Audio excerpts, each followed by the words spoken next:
ketoacidosis, alcohol abuse. There's, as I told you, in online, there's a mnemonic called piles, okay, like methanol, uremia, diabetes, ketoacidosis, infections, which is sepsis, right? Or any iron overload, P for phenylketonuria, I again for infections, L for lactic acidosis, E for ethanol, which is alcohol, and or ethylene glycol is another E.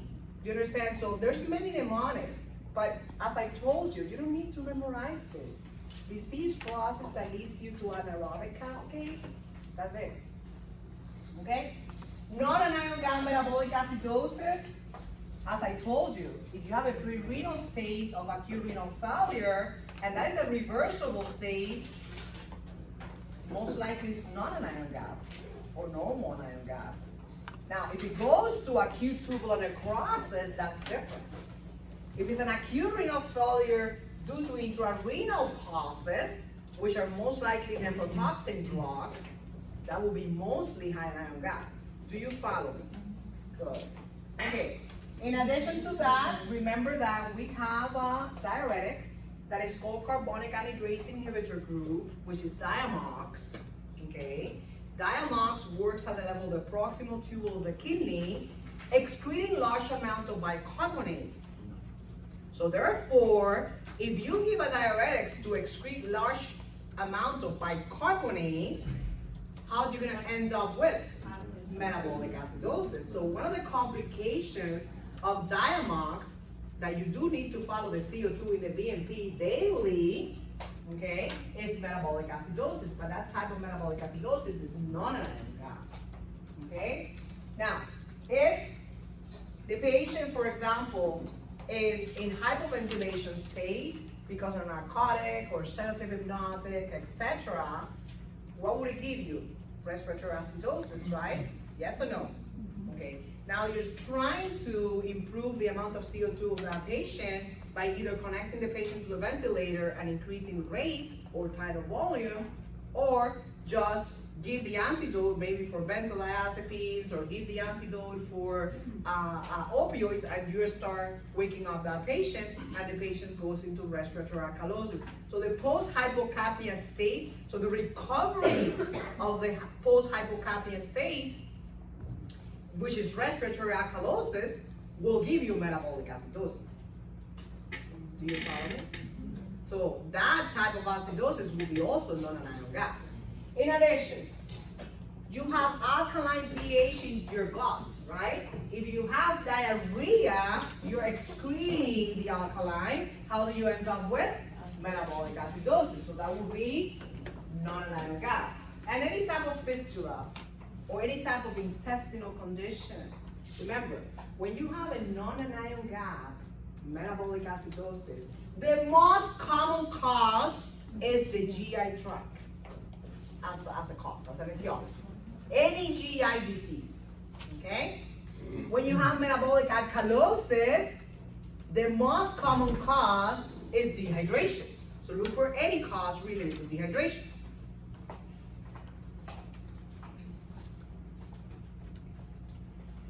This is what I just told you, mud piles. But again, there's no need to memorize. Now, in addition to that, the normal anion gap also has a mnemonic, which you need to memorize. Why? Number one, okay, that you must have in mind, even though it's not a common cause, it will be in the hospital. Every single patient that arrives to the hospital, what does it get? Fluids. Fluid. And the most common fluid that you get is an isotonic solution. That is normal saline or LR. What are the compositions of those fluids? Sodium, 154, chloride, right? So when you give massive amount of fluids, or when you give the maintenance amount higher than expected per kilogram, or per volume state of the patient, you can increase the chlorine in the plasma, in the blood, and you can provoke metabolic metabolic acidosis. But that metabolic acidosis will be related to non-anion gap. Do you remember the calculation of the delta gap? That if it was less than 0.5, the cause was hyperchloremic metabolic acidosis, and that metabolic acidosis is a non-anion gap metabolic acidosis. And what did I tell you to do? Stop the fluid.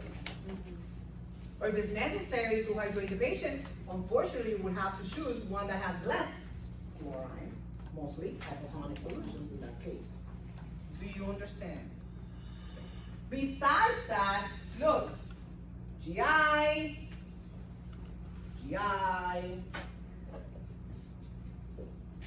and again, fistulas, colostomy, NG2 suction, could be also in the list.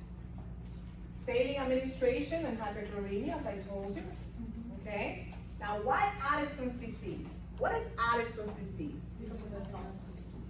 So, remember that Addison's disease is the deficit of cortisol and mineralocorticoids, right? Which is aldosterone, right? So, if you do not have enough aldosterone, you will not retain sodium and water. You will excrete sodium and water. You're dehydrated. But in addition to that, you will not what? Excrete potassium. You will retain potassium. So the patient will be hyperkalemic and dehydrated, right? And hyperkalemia give you metabolic acidosis of the non-anion gap. Okay? We talked about diamox already, that excretion of large amounts of bicarbonate. We talked about acute renal failure, that it never gets to the point of necrosis, okay? It's just a ischemic state. Spironolactone, what is spironolactone? Potassium retention, right? It's an aldosterone antagonist. And hyperparathyroidism, why?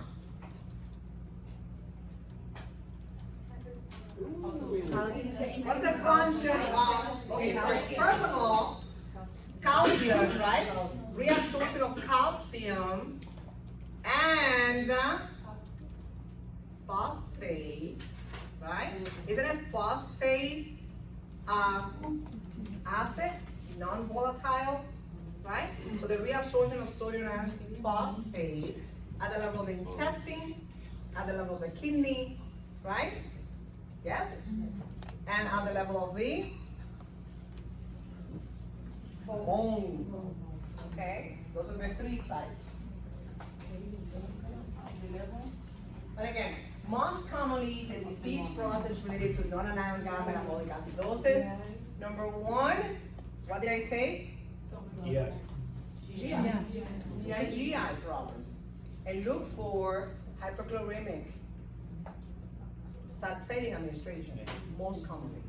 Okay? Isotonic, Professor. Yes.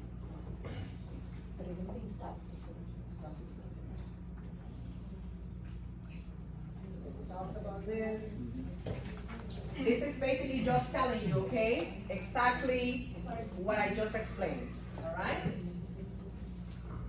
So, what's going to happen? Why hyperchloremic metabolic acidosis? So whenever you have a disease process that a patient is dehydrated, or even non, patient comes to the ER, IV fluids. That's the first thing. Because you realize the patient is in volume overload and you just continue. But the first thing you do on a patient that arrives to the ER is IV fluids. Okay? So if a patient on top of that is dehydrated due to GI causes or any other type of dehydration state, you will give massive amounts of fluids to the patient. Right? So always calculate, remember, the 30 mLs per kilo, and then calculate the maintenance IV.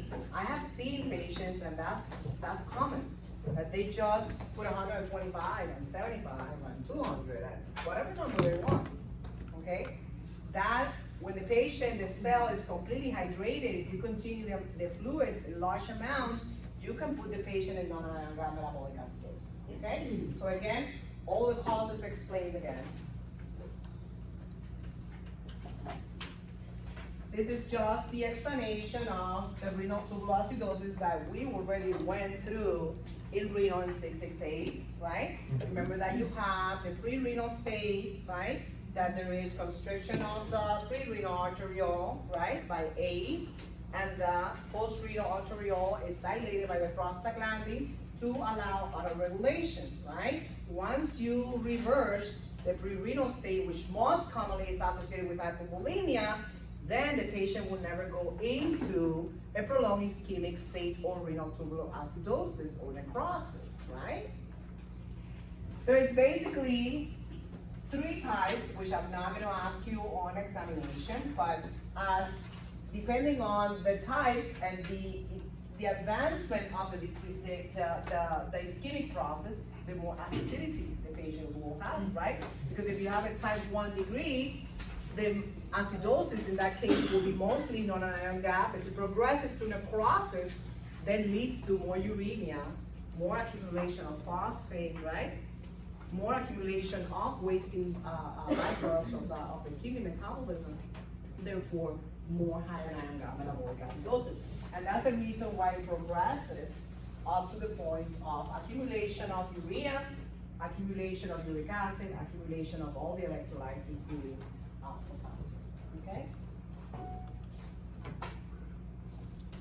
So I also told you guys that I'm not gonna ask you this equation, but the same way we have to adapt calcium calculation based on albumin, based on the catabolic state of the patient, we also have to adapt the anion gap formula based on the albumin level of the patient, okay? Do you understand? Not for test purposes, for practice purposes, okay? Just realize.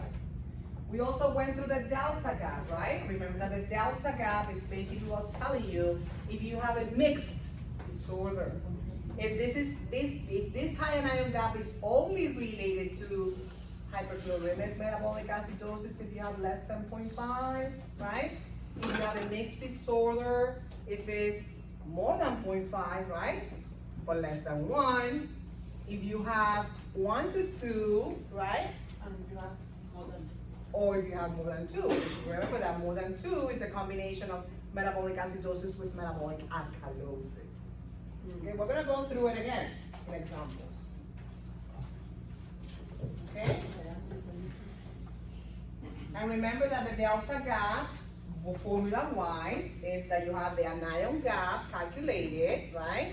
Minus the normal, which your normal is 12, divided by the normal bicarb, which is 24, minus the given, okay? And that delta gap number is the one that's going to tell you for sure if you only have a high anion gap pure or if you have a mixed disorder associated with it.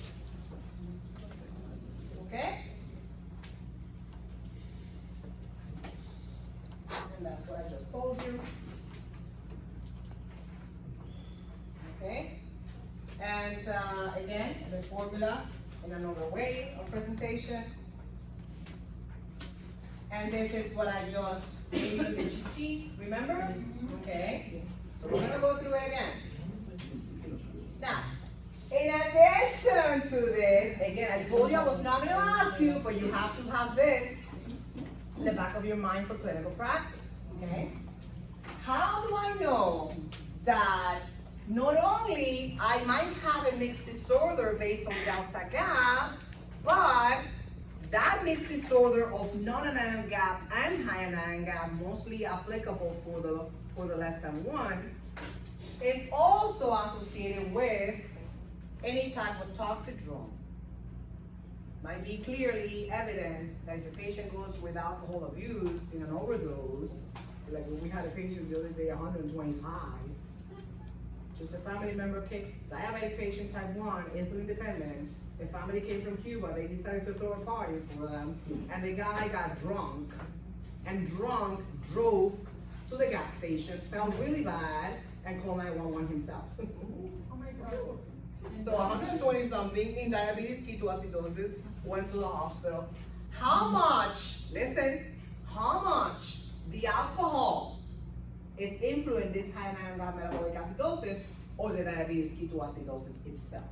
It doesn't really matter because why? You can do exactly the same thing. But unfortunately, for clinical practice, we need to know if how much fluid more I need to give, right, for that patient, if it's based on alcohol, okay? And how much withdrawal do I need to expect? Again, do you think that's gonna change practice? No, I'm gonna put my patient on fluids, NS. I'm gonna put my patient on insulin drip, right? Same thing. I'm gonna correct the electrolytes as well, isn't it? Yeah.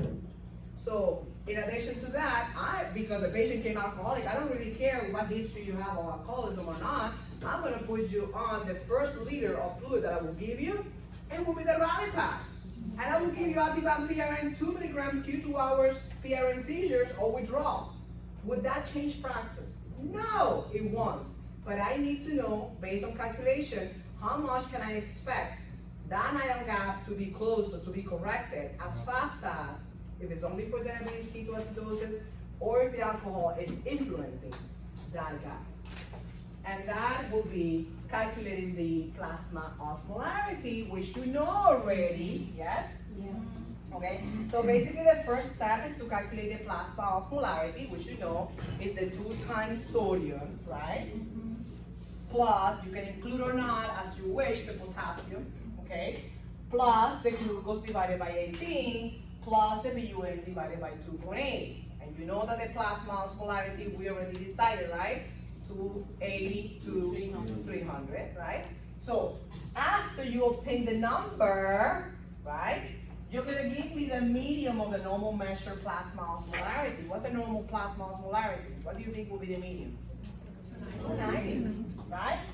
So if the normal measured plasma osmolarity is, so that 290 is greater than the calculated, then ethanol, which is alcohol, or any type of toxic drum is influencing more than the primary cause of that high iron gap, which in this case patient, in this example that I gave you, is the diabetes ketoacidosis. Again, it won't change. That's the reason why I'm not asking you that to calculate in the test, because it will not change clinical practice. You will do exactly the same thing. So, I made you do this calculation in the second exam, didn't I? So you need to know that one. But in addition, look how else can I calculate your smaller gap? By putting, for example, the 125 level that the patient had in plasma, right? In toxicology, divided by 4.6.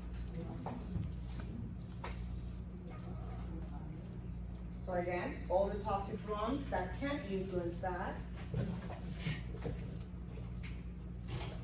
And this is basically an algorithm telling you that, again, you have a patient, it's more or less the same as the sheet that I gave you, okay? So you have a patient with metabolic acidosis. If you have a patient with metabolic acidosis, the next step is what?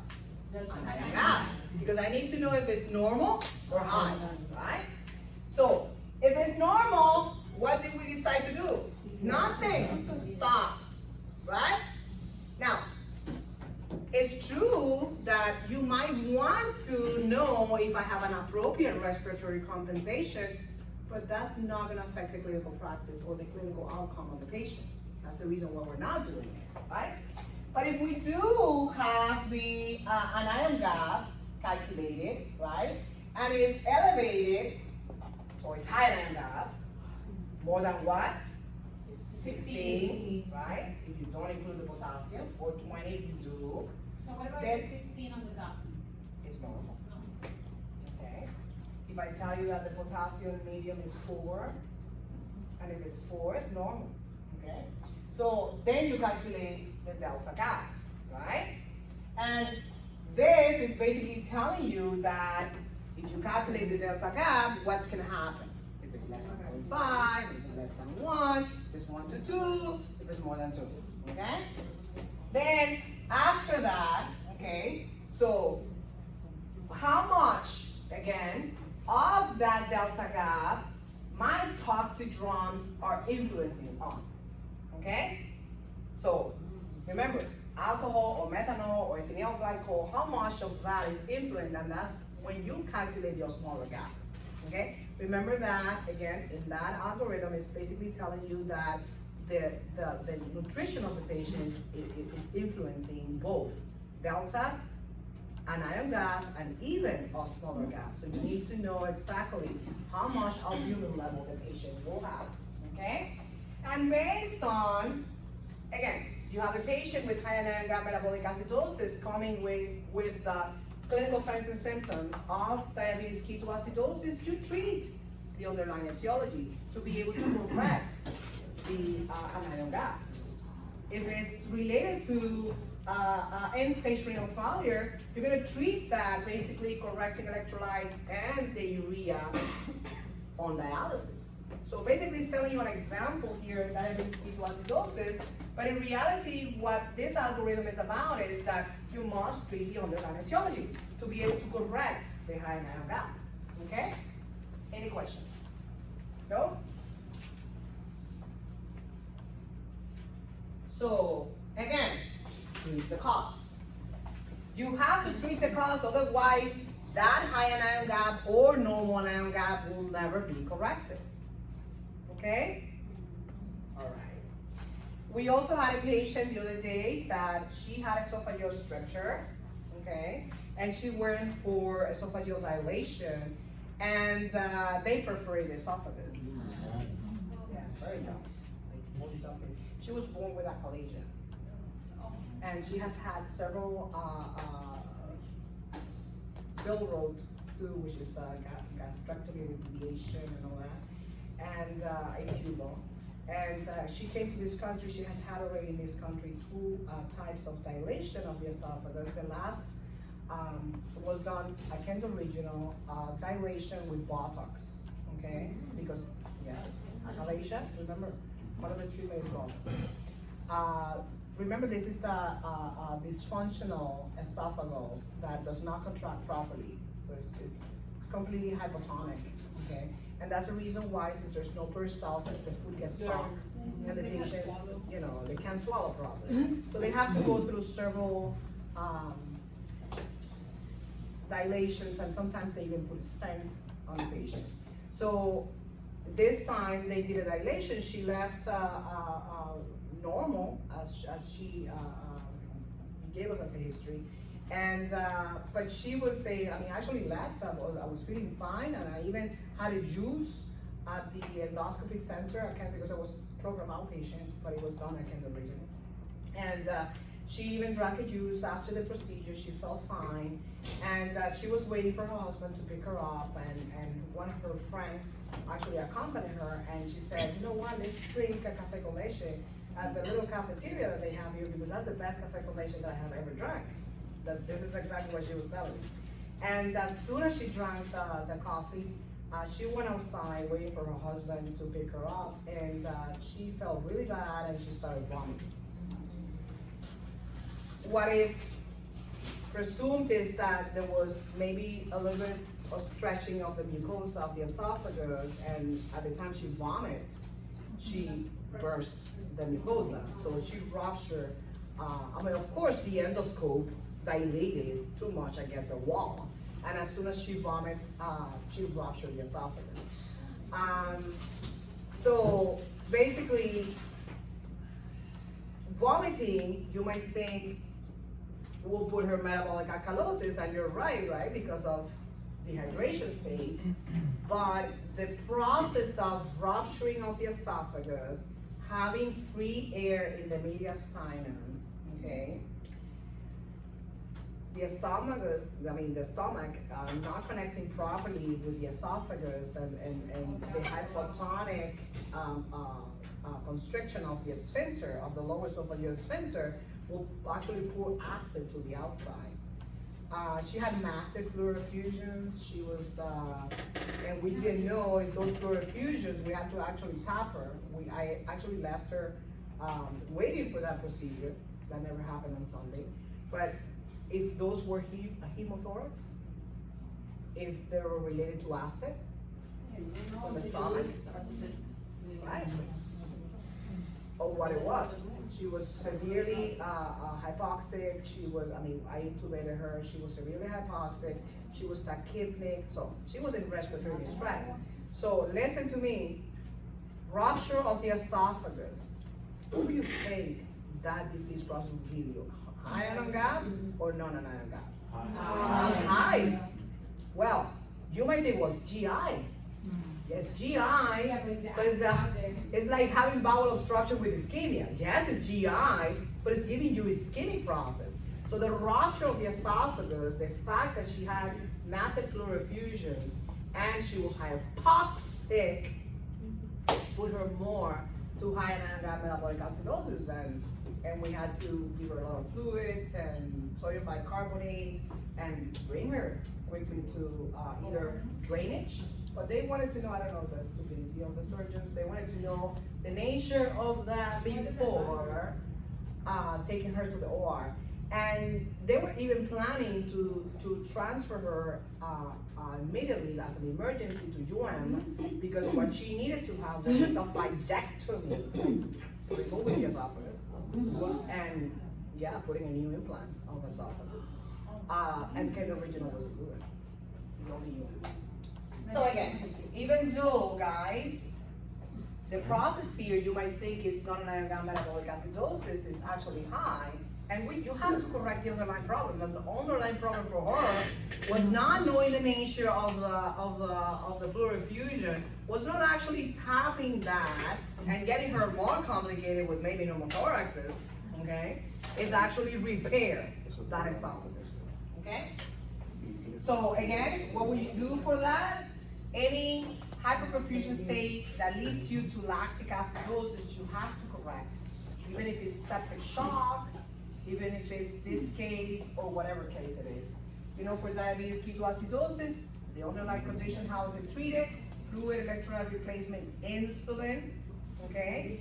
Drip, and try to bring the gap down. To transfer the patient, once the glucose is less than 200, you know that you switch the fluid from normal saline to D5, half normal saline, or D5 normal saline, right? Insulin per sliding scale and long-acting insulin, okay? And again, as you can see, we already have covered the majority of the disease process of this acid-base imbalance. So you have to treat the disease process in order for you to correct the problem, okay? Now, to use, again, bicarbonate or not to use bicarbonate, by guideline, in clinical practice, and in many books that you read, there's a debate to correct the pH when it's less than 7.2. Other books, no, don't correct until it's less than 7.1. How will you basically know if to correct or not to correct accurately? Okay, because many practitioners, many authors, many books, many have different opinion. The guideline says do not correct until the pH is less than 7.2. Okay? 1 or 2? 2, the guideline. Okay? But again, I wrote this because it's really depending on the book that you read and also the practitioner that works with you or along with you in the hospital that you will be hired for. But the guideline says that do not correct the pH unless the pH is less than 7.2. I have seen bicarbonate give it for 7.3, 0. It's not approved, okay? But you could accurately calculate the bicarbonate deficit, which I'm not gonna make you calculate for the test, but you must be aware of it, which is 0.5. By lean weight, if you remember for mechanical ventilation, I made you calculate what's called ideal body weight. Do you remember that? Which, if you remember, is 45.5 in the female plus 2.3 multiplied by the amount over 70 kilos, right? But yes? Okay. And 50 for the guy, okay? So the 0.5 times your ideal body weight times the normal level of bicarbonate minus the bicarbonate that's given. For example, you can say 0.5, right? times maybe your ideal body weight is, I don't know, 65, times 24 minus the bicarbonate that's given in either the CO2 of the BMP or the bicarbonate in the ABG. Okay? You got it? Okay, so that will give you actually the deficit. And remember, the deficit of bicarbonate should only be minus plus 2.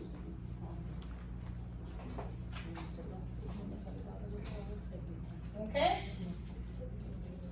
Now, remember that what we do give in clinical practice, mostly to alkalinize the pH is sodium bicarbonate, right? The 8.4 milliequivalents, which per kilo, which is no more than 1 ounce, is 50 milliequivalents, right? And what else can you give? You can give sodium citrate, you can give bicitra, okay, you can give potassium citrate, but that's mostly on chronic diseases such as end-stage renal failure, okay? You can improve the alkaline with that sodium citrate, which is bicitra or potassium citrate, to slowly correct the pH by not giving large amount of sodium bicarbonate, because that can put the patient in pulmonary edema. Do you understand? Okay.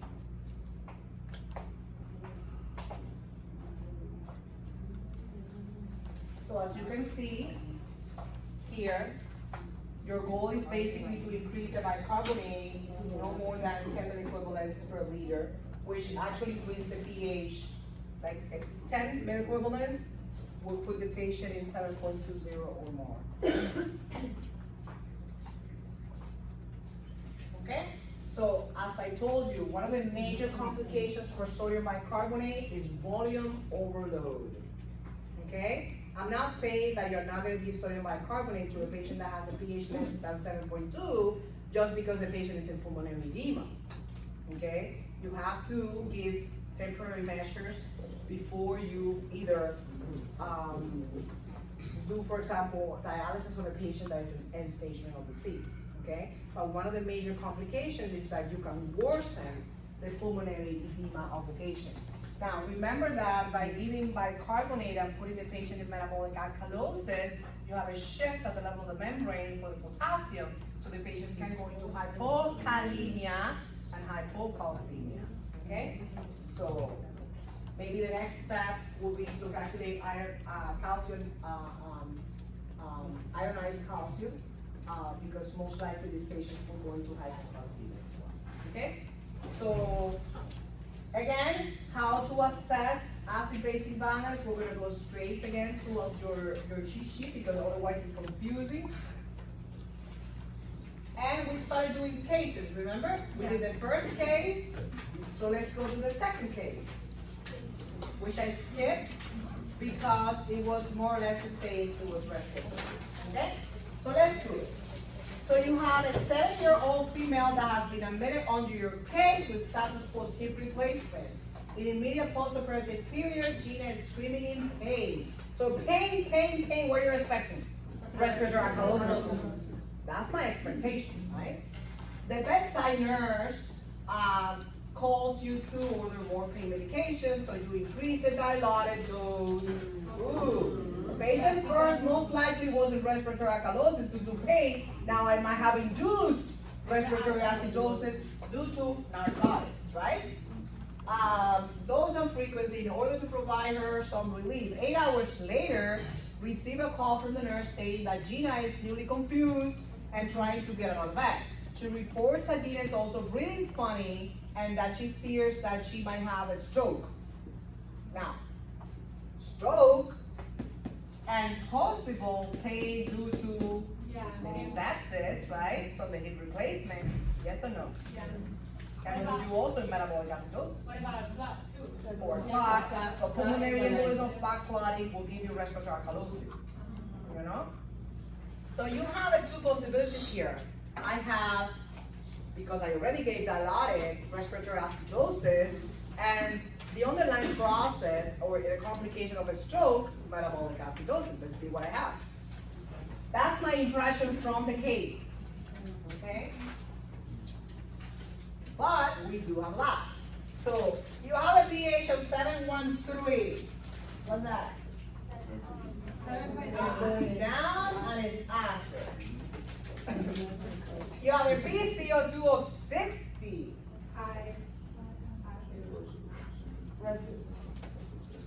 Now guys, the arrows go in a different direction. You have a respiratory as primary, right?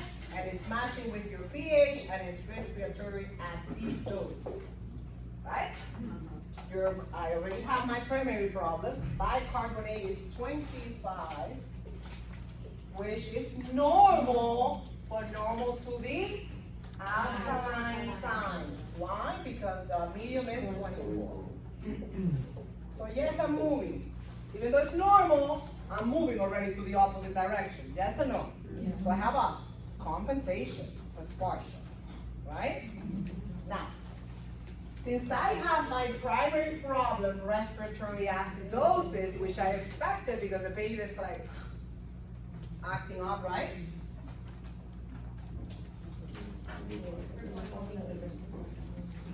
If you remember your little paper, okay, that you need to bring for your exam, you're gonna come down here, right? Yes or no? Yes. Okay, and here's when you apply the changes, okay? Only in respiratory problems, you apply the changes. We determined that, right?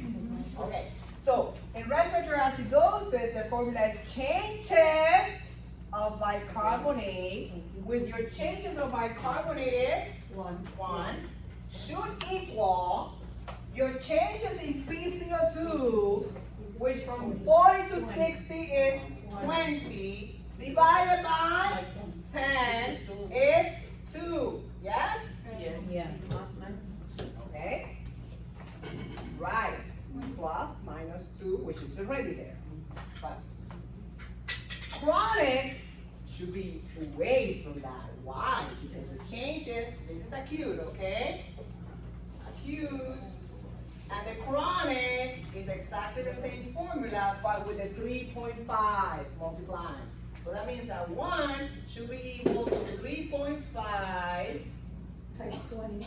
20 divided by 10. So 3.5 times 20. 70. 70 divided by 10.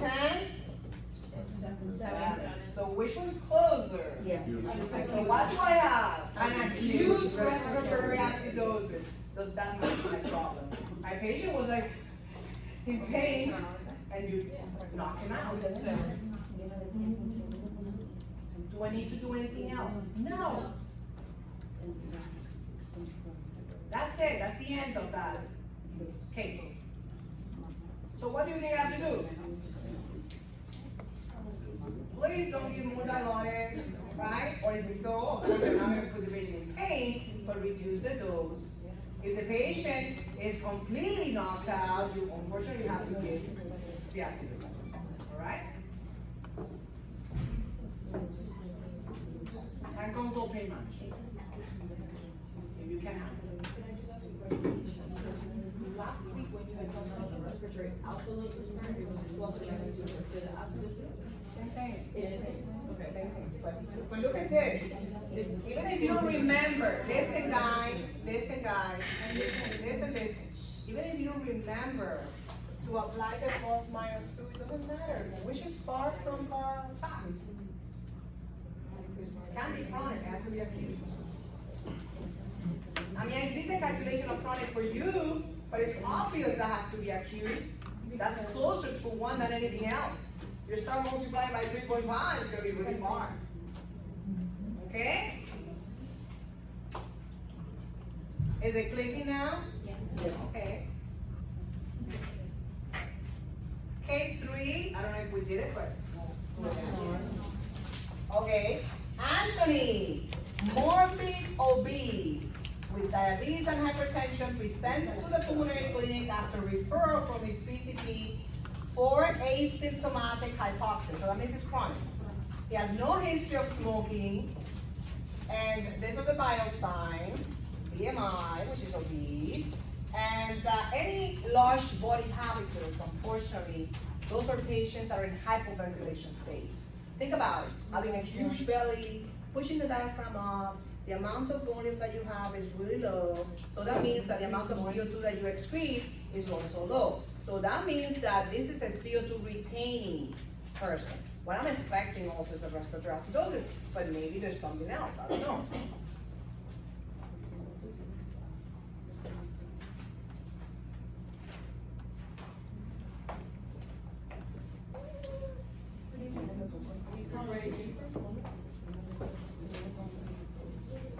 It's a lot of exercise. Oh, here.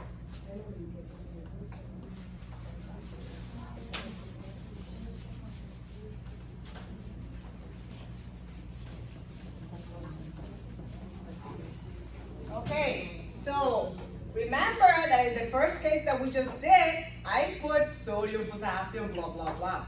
That's a trick. Because if you start using those numbers to calculate gap and all that, you're gonna be lost. Okay? So, pH 722. Low and acid. If you do it with the arrows, you're not gonna fail. PCO2 65. Going up, acid. Right? Bicarbonate 26. So that means that is alkaline. Why? Because my medium here is 40 and my medium here is 24. Yes or no? Yes. Okay. So if I have arrows going in the opposite direction, again, respiratory, and again, acidosis. So we already know that we have to do what? Acute or chronic, nothing else, right? So changes in bicarbonate, two should equal changes in PCO2, 25, right? Divided by 10. How much is that? 2.5. So really, honeys, do we have to proceed? No. Now, this patient most likely has an acute on chronic decompensation. Because this is an obese patient that is a chronic hypoventilated patient that I'm expecting a chronic CO2 retention, something is going on his case that he's retaining more CO2 than expected. Do you understand? So I have to check what status, what's happening. Is it an infectious process? Is the patient, I don't know, maybe he has sleep apnea, he's not using his CPAP correctly. You have to interview this patient very carefully and you have to draw more labs. Something is putting this patient into more CO2 retention, and that's an acute or chronic decompensation. Do you understand? That's the value of this calculation. Because if you see a morbid obese patient, you just say, oh, that's completely normal for them. And you walk away. And it's not appropriate because that means that the patient, something else is going on that you have to investigate that is putting this patient into more CO2 retention than expected by his body habits. Okay? This result will indicate that the acute, then have two equal to confirm and indicate an acute event. I don't have to proceed because otherwise I'm gonna have 3.5 times 25 divided by 10 for the chronic, and that's gonna give me more than 2.5 for sure. If you do not understand, you have to let me know, otherwise your grade is gonna be a disaster. Professor, quick question, why 3.5 for the chronic? What does 3.5 mean? That's a formula that I did not learn. I thought that means something. No, those are like scientists investigated that and created those formulas. Okay. Okay? Not me. It's like winters, I mean,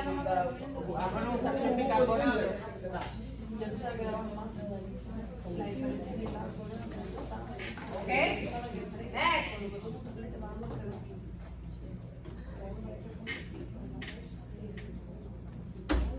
Okay, I don't know if I did this one, but let's continue. 18-year-old female presented complaining of weakness, sensory loss, started 48 hours ago, bilateral lower extremities, and has now progressed to bilateral arms. She was diagnosed with Guillain-Barré. You're now seeing her because of rapid response. Okay? The nurse made you aware that there's respirations of 35 to 40. Now again, if you have failure of the accessory muscles by Guillain-Barré, you're expecting as well hypoventilation and respiratory acidosis. But now the patient's breathing 35 to 40. So might be respiratory alkalosis, right? Might be. That's right. Why the patient is not moving? Yes, to compensate. Oh, but let's see what that she has on the line. So she might be stressed and nervous and afraid. Correct. Pale, diaphoretic. She feels that she holds her neck and shake her head frantically. You know that her respirations are rapid, shallow, using all, well, I don't think she can use those accessory muscles to help her breathe. Stat ABG revealed 7.15. Low acid. Again, respiratory acidosis. PCO2 of 60. High acid. I know we're doing the same thing, but it's for the fact of practicing. And bicarb is 24. Okay? It's completely normal and it's at 0. Okay? So I have a respiratory acidosis for the acute. My changes in bicarbonate is 0. Should equal the changes in PCO2, which is 20, divided by 10. This is what? 2, right? So 0 equal 2 or 3.5, 20 divided by 10. And that is how much we said? 7. 7. So, Yeah. Just to do one, you know. it's an acute process because of Guillain-Barré. So you have to treat, again, you have to treat the Guillain-Barré, otherwise, but you have to know that this patient might get intubated. Okay, it's an acute process. Do they actually come out of it? Not the majority and not to the full extent, but with immunoglobulins, it could be reversed. I've seen a couple that they say they have to drink the brain and they don't come out of it. Many problems, depending on the stage that you caught that. So, and mostly if you have there's a variation which is, it's called, I don't remember, it starts with an M, it's not Mueller or something, it's a variation of the Guillain-Barré that instead of starting from head down, starts from upside down, like from the toes. So that delay in diagnosis is worse. Okay? We had a patient on the weekend as well, that she is the husband of a nurse that works at Kendall Regional. He works in nurseries, okay, and his job is to basically transfer the plants after fumigation from a truck to the nurseries. So basically he transports the plant, but he's in charge of taking everything down from the truck to the nursery, wherever, he delivers that. He came in with, again, progressive weakness, and they thought it was 1 Guillain-Barré, 2 myasthenia gravis, but all the antibodies were negative, and the immunoglobulins weren't working.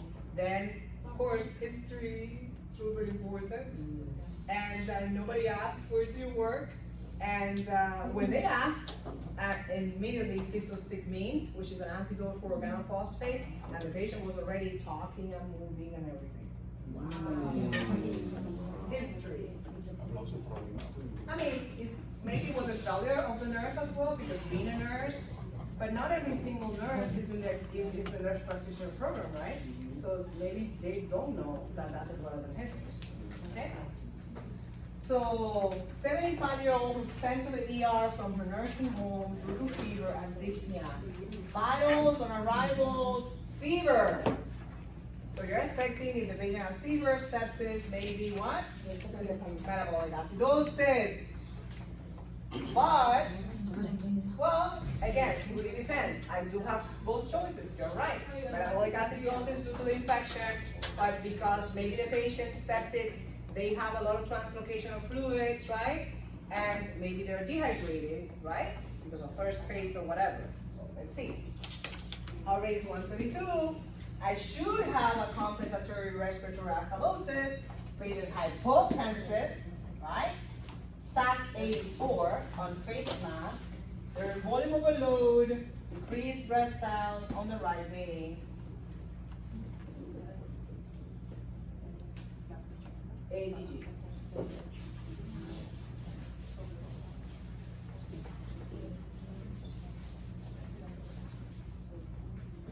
Okay, pH 7.42. Yes, because my medium is what?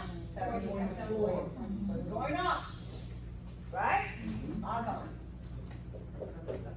PCO2 is 25.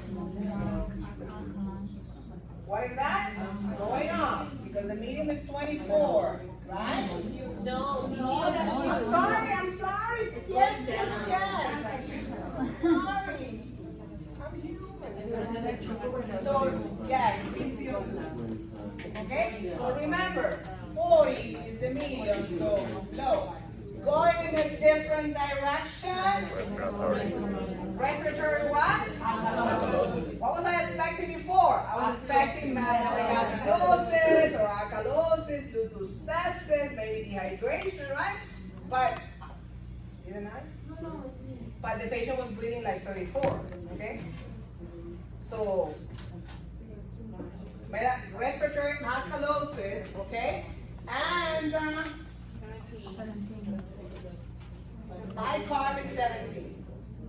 I do have an underlying process of metabolic acidosis, and that's the reason why the patient might be breathing fast. Maybe something happened before, and that's the reason why the patient was septic. Do you follow me? But I can't do metabolic acidosis first because my primary problem is respiratory. Now, remember that we have a formula for respiratory alkalosis, right? Yes. Which is 2 times the changes in PCO2 divided by 10, or 4 times the changes of PCO2 divided by 10. So, are you following the little paper? I'm like, so, acute. You have changes in bicarbonate should equal 2 times changes in PCO2 divided by 10. Right? So the changes in bicarbonate from 24 to 17? 7 should equal 2 times changes in PCO2, 40 to 25. 15. Divided by 10. Do that. It's 3. 3? 3 here. 7 should equal 3 or 4 times 15 divided by 10. Divided by 10 is 6. 60 So is 6. chronic. So 7 equals 6. 7 equals 6. So I have a respiratory alkalosis that is chronic on this patient for whatever reason. Maybe the patient, I don't know if you see the history again. Nursing home. So maybe, I don't know, maybe this patient has an underlying process, pulmonary wise, that his norm is to breathe fast, okay? And that's the reason why I see that as a primary problem, even though in reality it is metabolic acidosis, but I cannot calculate on your exam metabolic acidosis first. Do you understand? Okay. So it's actually chronic because most likely this patient has an underlying process. Now, let's assume, listen to me, don't say, well, after you said that with this exercise I could do and all that. Let's assume, guys, that I do have a primary metabolic acidosis. So we can exercise more and practice more the anion gap, the delta gap, and the winters. Do you follow me? Mm-hmm. Good. So we're gonna pretend it's a metabolic Let's acidosis. pretend. Which again, the numbers are gonna be completely awkward. Why? Because I don't have a primary metabolic acidosis, but just for the fact that I am practicing.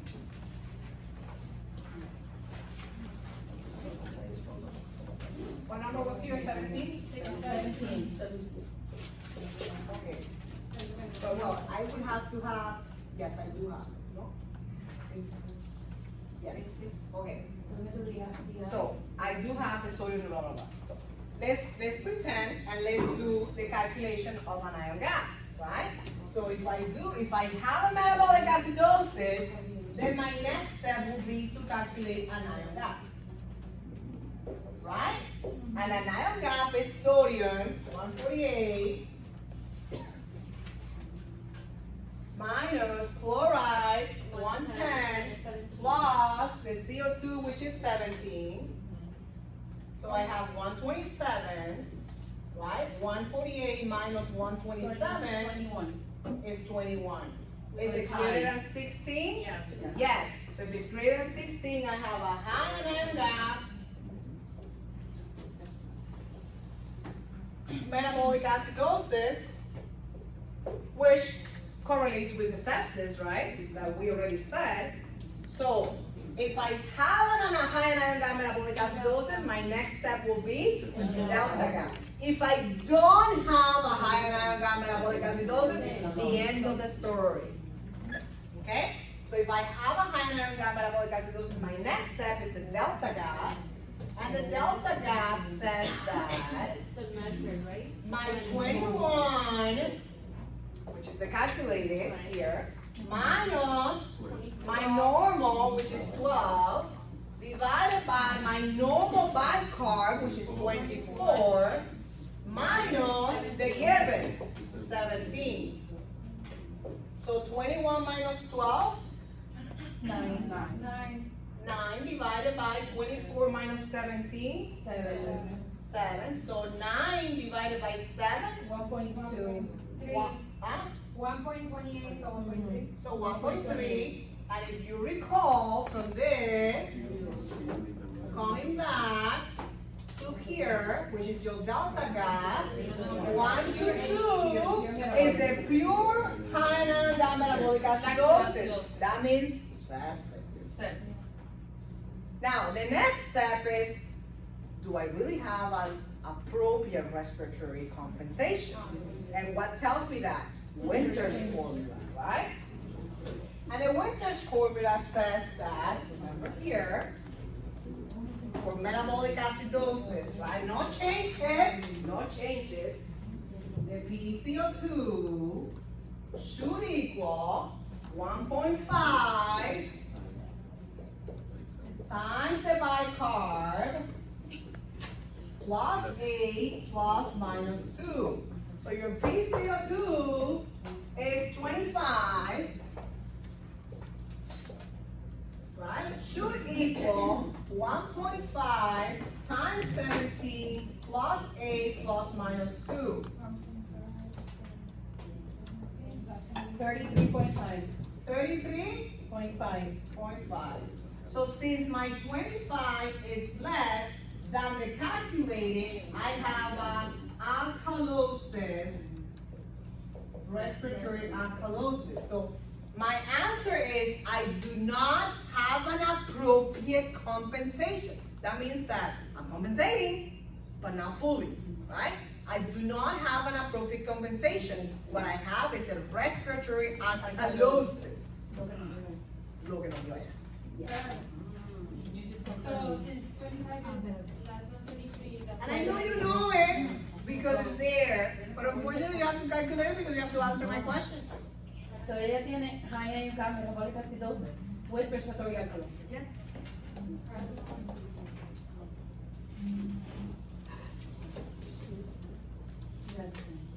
If you do not understand, you have to tell me.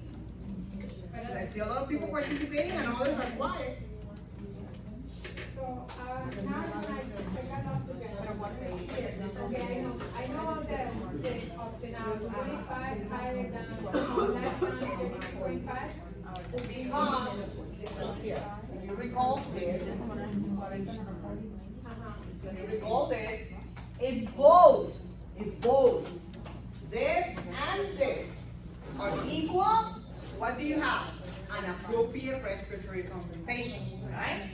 If the PCO2 here Was higher. is higher than the calculated, it's acidosis. If the PCO2 here is less than the calculated, it's an alkalosis. Which means that's what we call like a blue That means that if they're not the same, and if they don't match, you don't have a fully respiratory composition, which I know that because the pH is not going back to normal. Normal anyways is 7.4. Now, if you only look at the 742, what would you tell me in pathophysiology? Fully compensated. Fully compensated, yeah. But it's not, because the Winter's formula is telling me that it's Well, not. not really, because the VOCO2 is off. I know, but in pathophysiology, remember, guys,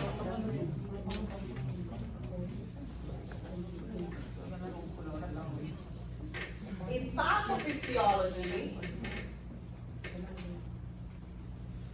let me tell you what you would tell me in pathophysiology. In pathophysiology, listen to this. In pathophysiology, you would tell me normal, alkaline, acid, right? And now, what's my primary problem then? I told you pathophysiology, then what is my primary problem? Well, you have to look at the 7.4.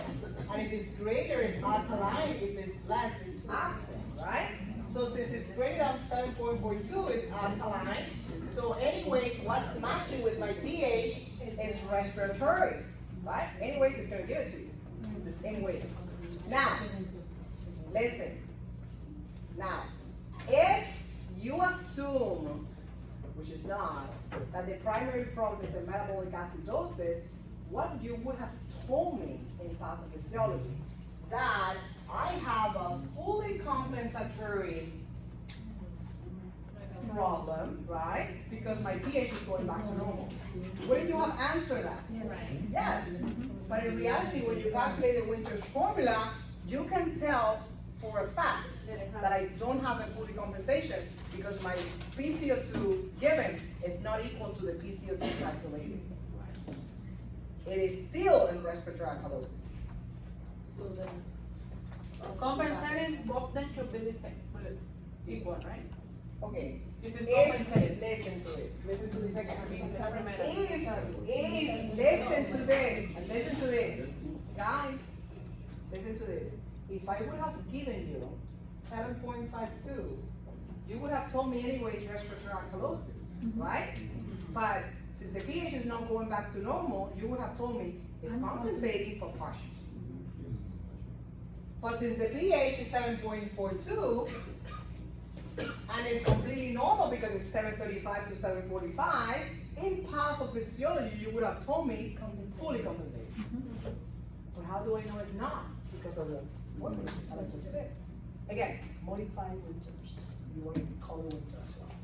So then what really is the purpose of looking at that numerical calculator? Is it just to get a quick kind of idea? Yes, because again, listen guys, in pathophysiology, you have family and acute sitting together. So if I start explaining you this, you'll run away. I know that. What is the purpose then of that? What is the purpose? To get a glance. Just, okay. To get a glance idea. Okay? But really, every time you have an intubated patient, you're really working with In this patient, what I would do is, listen to me.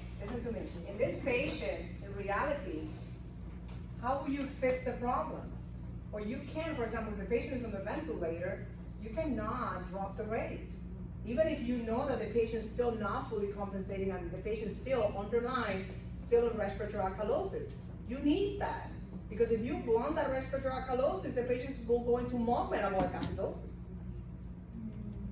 You can't drop the rate on that patient. Or you can't sedate the patient, because otherwise you're gonna put the metabolic acidosis to worse. Okay? Any question? No. Keep going? Are we gonna be? Why? Are you gonna be doing this? Yes. No. Are we gonna be fixing? No, never mind. Oh, you mean for the independent assignment? Oh, what is it? The potassium and calcium that you have to study on your own? No, yeah, no. Okay, as you can see, this patient had a pneumonia. That's the reason why the patient was septic. Right? 32. I think we did this one, but doesn't matter. Let's do it again.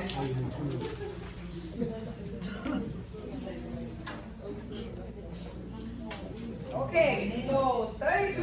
Here's her schizophrenia. Her husband came from work today and found her unconscious.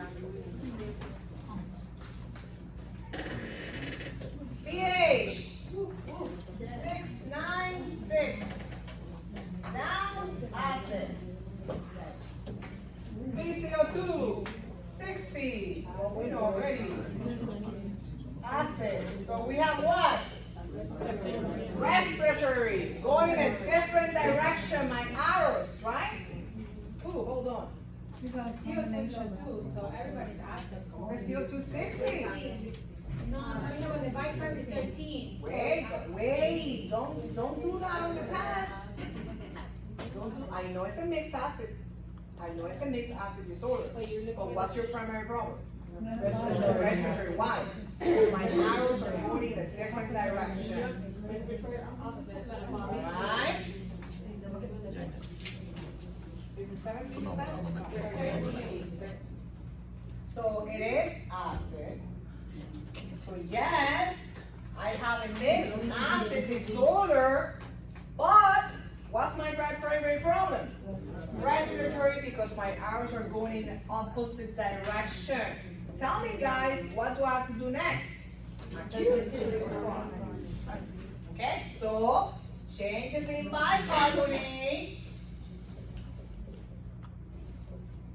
should equal changes in PCO2 divided by 10, which is changes in bicarbonate from 24 to 13. Huh? 11 should equal changes in PCO2 20 divided by 10, so that is 11 should equal 2. I think that's right? Yes? So maybe I understand that I have a metabolic acidosis. Listen to me. I understand that I have a metabolic acidosis. Maybe because I don't know what the rest of the story is, but maybe the Haldol or whatever medication is an overdose, and that's put the patient in metabolic acidosis. Maybe not. Maybe the patient has an underlying infectious process or whatever that is putting the patient in metabolic acidosis, but this patient has a chronic respiratory problem as well. Maybe you know that schizophrenic patients smoke a lot, right? So maybe the patient's a COPD here, and maybe the patient has another process of metabolic acidosis as well that is worsening the respiratory process. Do you understand? Chronic is the answer. Now let's pretend that I have a metabolic acidosis.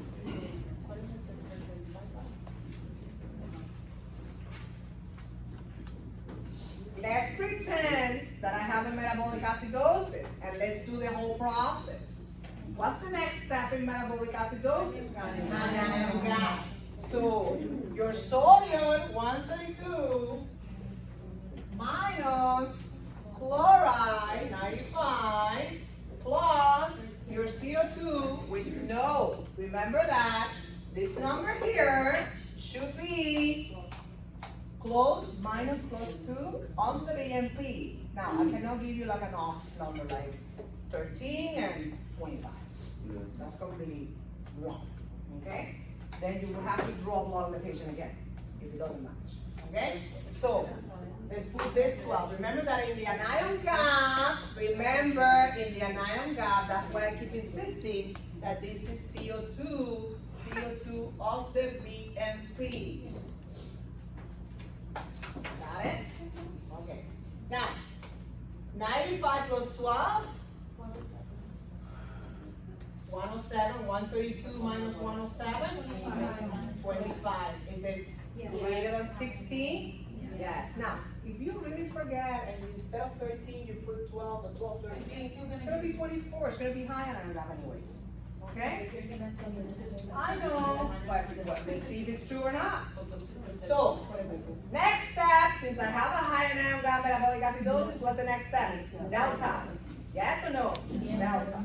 So, 25 minus the normal divided by normal bicarb minus the given. No, 13.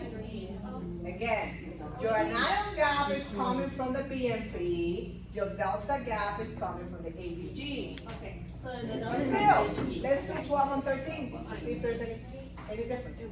Okay, anion gap is coming from where? Okay, anion gap comes from the BMP, the bicarb, and the delta gap is coming from the ABG. But let's do both and see if you have any changes in interpretation. The first one, the CO2, No, because again, this is the normal bicarb. The normal bicarb is coming from the ABG, it's not the normal CO2. Okay? But again, if that confuses you guys, let's do both 12 and 13 to see if you have any changes in interpretation. 25 minus 12 divided by 24 minus 13, 11. And let's put 12 to see if you have any changes. 13 divided by what? 12. Right? So, Same thing, 1.09. so 1.09, that, and the other one is what? So it's still between 1 and 2, so you would not have any changes in interpretation. Okay? So between 1 and 2, what results do you have? Pure high anion gamma metabolic acidosis. The next step is to, so your answer is pure high anion gamma metabolic acidosis, right? Now my next step is to know if I have an appropriate respiratory compensation, and that is due by Winter's formula. And the Winter's formula says that your PCO2 is 60 should be equal 1.5 times your bicarbonate 13 plus 8 plus minus 2. And let's do it with 12 as well.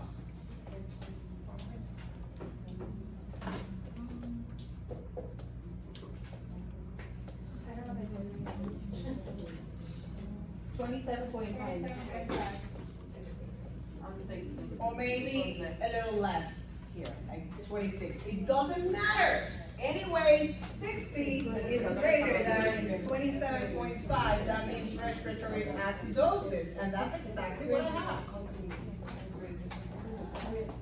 So your answer is, I do not have an appropriate compensation. I do have a respiratory acidosis.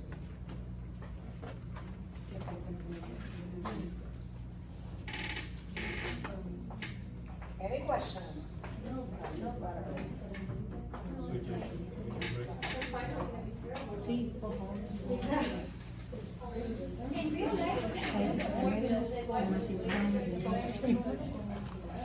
I'll give it to you on the final. What's that? Yes, I'll give you everything. Because if you don't like, we're gonna have it.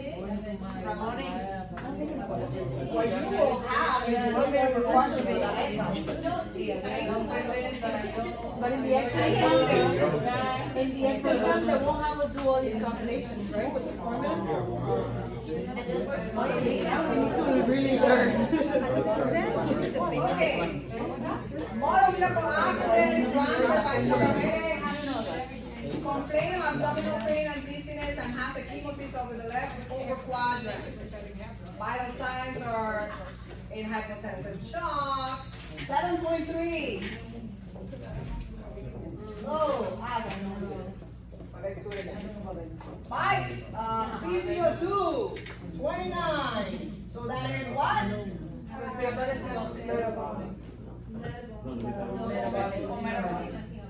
And bicarbonate is 16. So it's acid. So arrows are going in the same direction, so that means I have a metabolic problem, right? And what matches with my pH is bicarbonate, so I have a metabolic acidosis. Do you agree? Yes.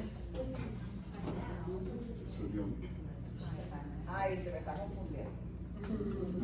Ya estaba bien.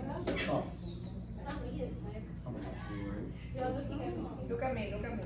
Okay. 7.3, down, acid. 29 is coming down, right? Yes? But it's alkaline. The CO2, So It's coming down. both arrows are in the same direction, so that means it's metabolic. But this is not matching with my acid, is it? It's the bicarb. So I have a metabolic acidosis. Correct. Okay. So my next step is what? Anion gas. And I do have, so 140 minus 100. 100. Ah, okay, yeah. Plus 15, so 140 minus 115. Huh? 25. So again, it's the high ion gas metabolic acidosis because it's greater than 16, isn't it? So my next step is to do what? Delta gap. So the delta gap says that this 25 minus the normal gap, which is 12, divided by the normal bicarb, which is 24, minus 16. As you can see, 15 and 16, we shouldn't change the value at all. Even if you don't remember if it's coming from the BMP or if it's coming from the ADD, it shouldn't change the value. So, 16. So 25 minus 12? 13. 13 divided by 13 divided by 8? 1.6. So again, pure high ion gas metabolic acidosis. I'm sorry. So now let's try to see if I'm compensating or not.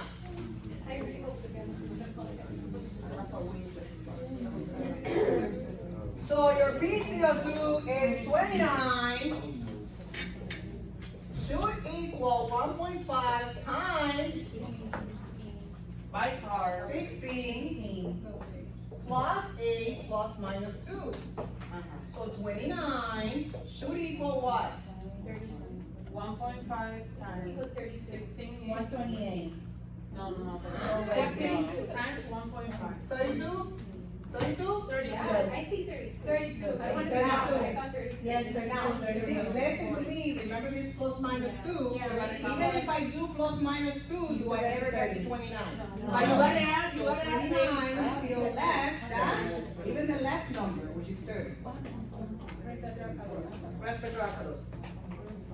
And I have it, respiratory alkalosis. Not appropriate compensation. Not appropriate compensation, I still remain with respiratory alkalosis.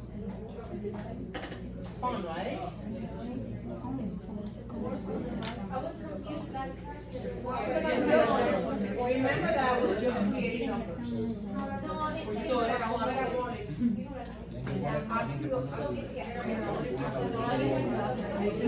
Now, do you remember what I have here? See what the diagram? And I oh, it's here.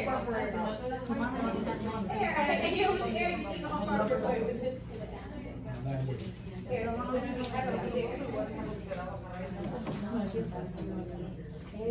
Professor, when the result is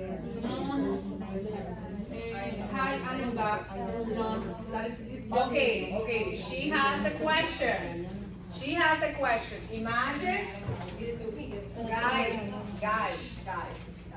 What did I say that if you do the calculation of an ion gap and the normal, and the result here, instead of being greater than 16, is less than 16. What do I have? Your interpretation is an ion gap, metabolic acidosis. And that will be the end of the story. Okay, that's it. Case 8.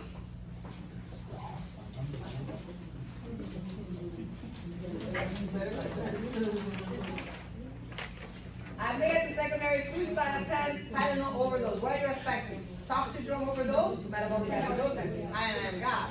But let's see if it's true. 7.69. Down, acid. PCO2. No, high. Oh, that's I'm as exhausted as you.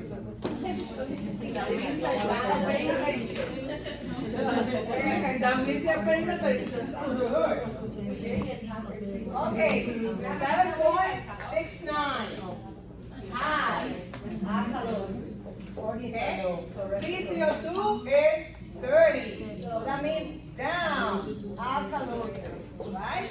And bicarb is 35, and that's also alkalosis. Good. So, going opposite direction. That means respiratory alkalosis. Yes or no? Good. So if I have my primary problem, respiratory alkalosis, the only thing I have to do for respiratory is to have acute or chronic. Yes?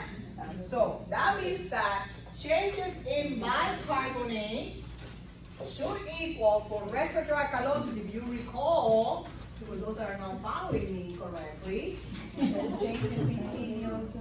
you have to go down here, okay? That's the reason why I spent the time to create this for you. And you do 2 times the changes in PCO2, right, divided by 10. That's acute. And if it's acute, your changes in bicarbonate from 24 to 35, it should equal 2 times the changes in PCO2, which is what? 10 divided by 10. So 20 divided by 10 is 2. So 11 is not equal than 2. So most likely what I have, if you start multiplying by 4, it's going to be closer to 11, right? So that means that I have a chronic respiratory alkalosis, but I also have a metabolic alkalosis. Yes or no? So now let's pretend. Yes, it's mixed alkalosis. But now, since we know that my primary problem is respiratory alkalosis, and we're finished right there for your test, let's now pretend that I have a metabolic alkalosis. So we can apply the Winter's formula for metabolic alkalosis. Okay?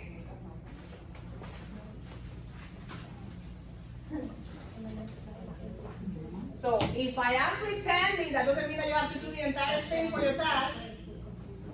Don't get confused. I'm just giving you more practice. No, because after this, the PowerPoint, the next one is the answer is metabolic alkalosis. No, because you have a second thing there. But I'm talking about for right now, okay? Don't follow your PowerPoint because you have all the mixed disorders, okay? Now, pretending that you have a metabolic alkalosis, what do you have to do next? You have to do an iron gap, an alpha gap? No. The only thing that you have to do for metabolic alkalosis is apply the Winter's formula for metabolic alkalosis. That if you recall here, is 0.7 times the bicarbonate plus 20 plus minus 5. Okay? So, right here, okay? I have 2 different. You're like, okay, I don't like that one, I like the second. Okay? So, PCO2, 30, right? Should equal 0.7 times 35. You see it right there? Plus 20 plus minus 5. Do that calculation.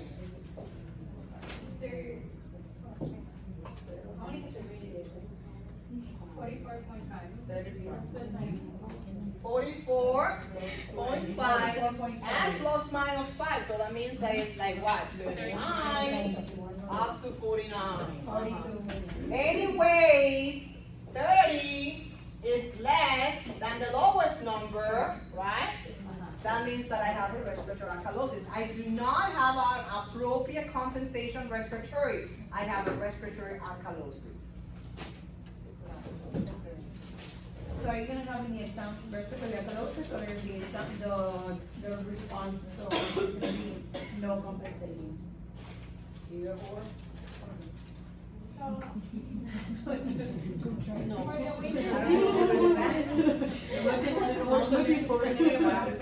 Questions about that? you're saying it's respiratory alkalosis. Respiratory alkalosis. Yes, why? Because 30 is less than 30. So this little thing is the same. Same thing, same thing, same thing. right? So I don't have to repeat it. Yeah, no, I just want to make sure.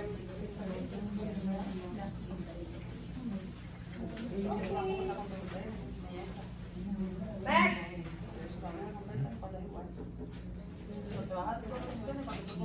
21-year-old woman, diabetes, had a set of values as follows for more than 2 months. She denies drug ingestion or diarrhea.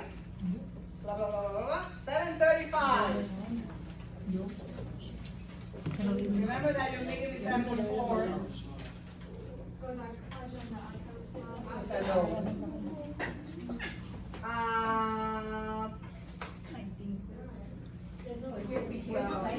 No, actually the question is not about anything, it's just what's your anion gap, what's your osmolar gap. So, because I don't have PCO2, I have bicarb. Again, when you do not have the bicarb from the ABG, you can borrow it from the BMP because it has to be very close, right? So, but I don't have it, I don't have PCO2, so I cannot do any interpretation.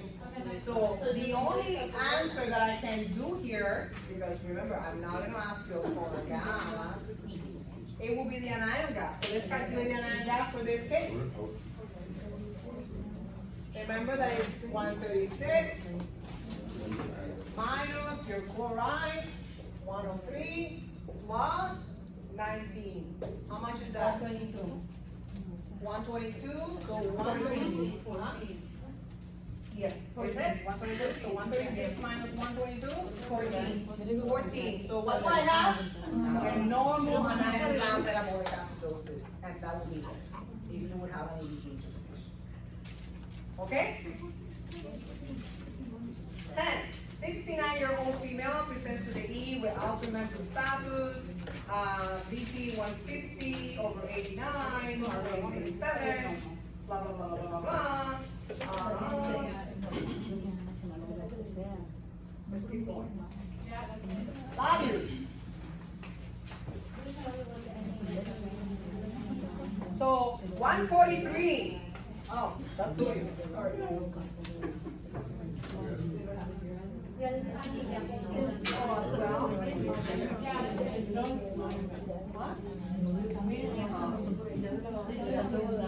Yeah, it's to calculate the anion gap.